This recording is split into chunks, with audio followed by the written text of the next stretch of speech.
श्री रामकृष्ण लीला प्रसंग स्वामी शारदानंद जी द्वारा लिखित पाठ संख्या 97। सप्तदश अध्याय जन्मभूमि दर्शन।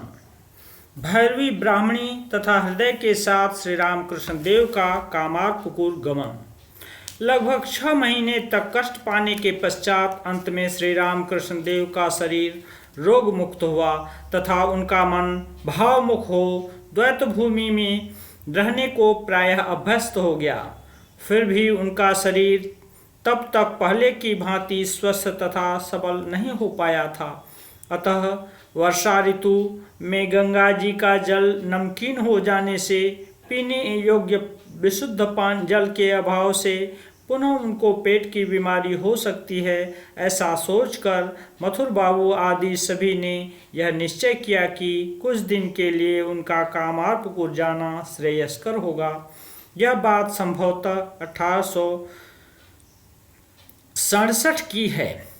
मथुर बाबू की सहधर्मिणी भक्तिमती जगदम्बा दासी को यह विदित था कि श्री रामकृष्ण देव के कामारपुकुर की घरेलू स्थिति शिव जी के संसार की तरह चिर अभाव युक्त है। अतः वहां जाकर बाबा को जिससे किसी वस्तु के लिए कष्ट न उठाना पड़े तदर्थ वे आवश्यकी समस्त वस्तुओं को एकत्रित कर उनके साथ देने की उपयुक्त व्यवस्था करने लगीं। तदनंतर शुभ मुहूर्त के आने पर श्री रामकृष्ण देव कामारपुकुर के लिए रवाना हुए।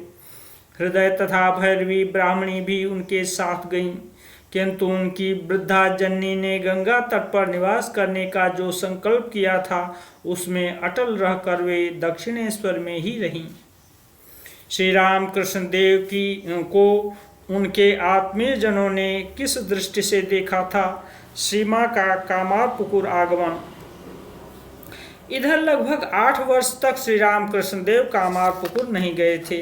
अतः उनको देखने के निमित्त उनके आत्मीय जनों का उत्कंठित होना कोई आश्चर्य की बात नहीं थी। कभी स्त्री वेश धारण कर वे हरी हरी रट रहे हैं, कभी सन्यासी बन गए हैं और कभी अल्लाह अल्लाह पुकार रहे हैं। उनके संबंध में इस प्रकार की विभिन्न बातें बीच बीच में उन लोगों के कान में पहुंची थी। अतः आत्मीय जनों का उत्सुक होना स्वाभाविक था, किंतु जब श्री रामकृष्ण देव उनके समीप पहुंचे तो उनका सारा संदेह दूर हो गया। उन्होंने देखा कि वे पहले जैसे थे वैसे ही अब भी हैं। उनकी वह सरलता, प्रेम पूर्ण हास परिहास, कठोर सत्यनिष्ठा, धर्मपरायणता, हरि नाम में मत्त होकर आत्मविवल होना, ये सब कुछ पहले की तरह ही उनमें पूर्णतया विद्यमान है।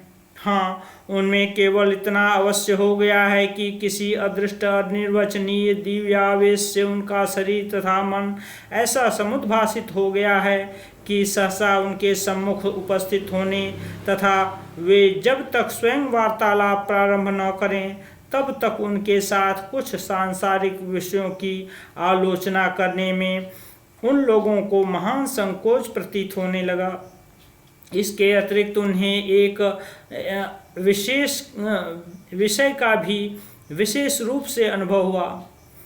उन लोगों ने यह अनुभव किया कि उनके समीप रहने पर सारी सांसारिक चिंताएं न जाने कहाँ दूर होकर उनके हृदय में एक निश्चल आनंद की धारा प्रवाहित होती रहती है तथा श्री रामकृष्ण देव से अलग होते ही पुनः उनके समीप उपस्थित होने के लिए एक अज्ञात आकर्षण के द्वारा प्रबल रूप से वे आकृष्ट रहते हैं। अस्तु, बहुत दिनों के बाद उनके आने से उस अभाव युक्त परिवार में आनंद की सीमा न रही। महिलाओं के निर्देशानुसार सुखवर्धन के निमित्त नववधू को लाने के लिए श्री रामकृष्ण देव की ससुराल जयराम बाटी में आदमी भेजा गया। इस बात को जानकर श्री रामकृष्ण देव ने उस संबंध में अपनी न कोई विशेष सम्मति दी और न आपत्ति ही की। विवाह के बाद नववधू को केवल एक बार पतिदेव के दर्शन का सौभाग्य प्राप्त हुआ था, क्योंकि वधू की आयु जब 7 वर्ष की थी उस समय कुल रीति के अनुसार श्री रामकृष्ण देव को एक दिन जयराम बाटी जाना पड़ा था, किंतु उस समय वे नितांत बालिका थीं। अतः उस घटना के संबंध में उन्हें इतना ही स्मरण था कि जिस दिन हृदय के साथ श्री रामकृष्ण देव उनके नैहर पहुँचे थे उस दिन मकान के किसी एकांत स्थान में छिप कर रहना उनके लिए संभव न हो सका था। कहीं से अनेक कमल के फूल लाकर हृदय ने उनको ढूंढ निकाला था एवं लज्जा तथा भय से उनके नितांत संकुचित होने पर भी उसने उनके पाद पद्मों की पूजा की थी। उस घटना के प्राय 6 वर्ष बाद जब उनकी आयु 13 वर्ष की थी, उस समय सर्वप्रथम उनको कामारपुकुर लाया गया था एवं वे 1 महीने तक वहाँ रही थीं। किंतु तब श्री राम कृष्ण देव तथा उनकी जननी दक्षिणेश्वर में रहने के कारण उन दोनों के दर्शन का सौभाग्य उन्हें प्राप्त नहीं हुआ था। उनके प्राय 6 महीने पश्चात पुनः ससुराल आकर 1.5 महीने तक वहाँ रहने पर भी पूर्वोक्त कारण से उनमें से किसी के साथ उनकी भेंट नहीं हो पाई थी। वहाँ से उनके नैहर लौटने के 4 महीने बाद ही पुनः समाचार पहुँचा कि श्री राम कृष्ण देव का आगमन हुआ है, उनको कामारपुकुर जाना है। उनके 6-7 महीने पहले उन्होंने 14 वर्ष में पदार्पण किया था। अतः यह कहा जा सकता है कि विवाह के बाद यही उनके लिए प्रथम पति दर्शन था। आत्मीय वर्ग तथा बचपन के मित्रों के साथ श्री रामकृष्ण देव के तत्कालीन आचरण। अब की बार कामारपुकुर में श्री रामकृष्ण देव ने 6-7 महीने तक निवास किया था। उनके बचपन के मित्रगण तथा गांव के परिचित स्त्री पुरुष आदि सभी लोग पहले की भांति उनसे मिलकर उनके सुख संपादन के लिए लालायित थे। श्री रामकृष्ण देव भी बहुत दिनों के बाद उन्हें देखकर आनंदित हुए। देर समय तक कठोर परिश्रम करने के उपरांत अवसर मिलने पर मननशील बुद्धिमान लोग जिस प्रकार बालक बालिकाओं के लक्ष्यहीन निरर्थक खेल कूद आदि में सम्मिलित हो आनंदानुभव किया करते हैं, कामारपुकुर के स्त्री पुरुष आदि सभी के साधारण सांसारिक जीवन के साथ सम्मिलित होकर श्री रामकृष्ण देव को भी उस समय ठीक वैसा ही आनंद प्राप्त हुआ था। फिर भी यह निश्चित रूप से कहा जा सकता है कि इस जीवन की नश्वरता का अनुभव कर जिससे वे लोग संसार में रहते हुए भी क्रमशः संयत होकर तथा सभी विषयों में ईश्वर पर निर्भरशील बनने की शिक्षा प्राप्त कर सकें, इस ओर उनका सर्वदा विशेष ध्यान था। खेल कूद हास परिहास के माध्यम से वे जिस तरह हमें निरंतर उन विषयों की शिक्षा प्रदान करते थे, तदनुसार हम पूर्वोक्त बात का अनुमान कर सकते हैं।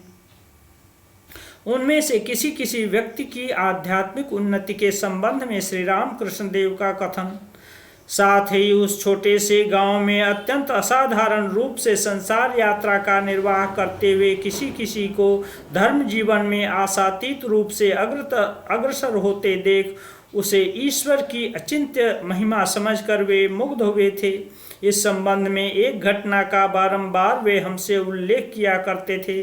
श्री रामकृष्ण देव कहते थे कि एक दिन भोजन करने के पश्चात वे अपने घर पर आराम कर रहे थे। पड़ोस की कुछ महिलाएं उनके दर्शन के लिए आई थीं तथा उनके समीप बैठकर उनसे धर्म संबंधी बातें कर रही थीं। उस समय सहसा उन्हें भावावेश हुआ और वे यह अनुभव करने लगे कि मानो मीन रूप धारण कर अत्यंत आनंद पूर्वक सच्चिदानंद सागर में कभी वे डूब रहे हैं और कभी ऊपर से उछल रहे हैं तथा कभी नाना प्रकार से तैरते हुए खेल रहे हैं। बात करते हुए बहुधा वे इस प्रकार से भावाविष्ट हो जाते थे। अतः उन महिलाओं ने उधर कुछ भी ध्यान नहीं दिया तथा जो प्रसंग चल रहा था उसी के विषय में अपना अपना अभिमत प्रकट करती हुई वे कोलाहल करने लगीं। उनमें से एक ने ऐसा करने से उन्हें मना किया तथा जब तक श्री रामकृष्ण देव का भावावेश भंग न हो तब तक शांत होकर बैठने को कहा। उन्होंने कहा, वे श्री रामकृष्ण देव इस समय मीन रूप से सच्चिदानंद सागर में तैर रहे हैं, अतः शोर मचाने से उनके उस आनंद में बाधा पहुंचेगी। अधिकांश महिलाओं को उनकी उस बात पर विश्वास नहीं हुआ, फिर भी वे चुप रहीं।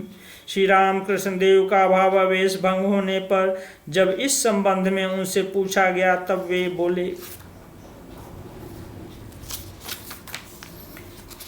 इन महिला का कथन सत्य है। आश्चर्य है इन्हें इस बात का कैसे पता चला।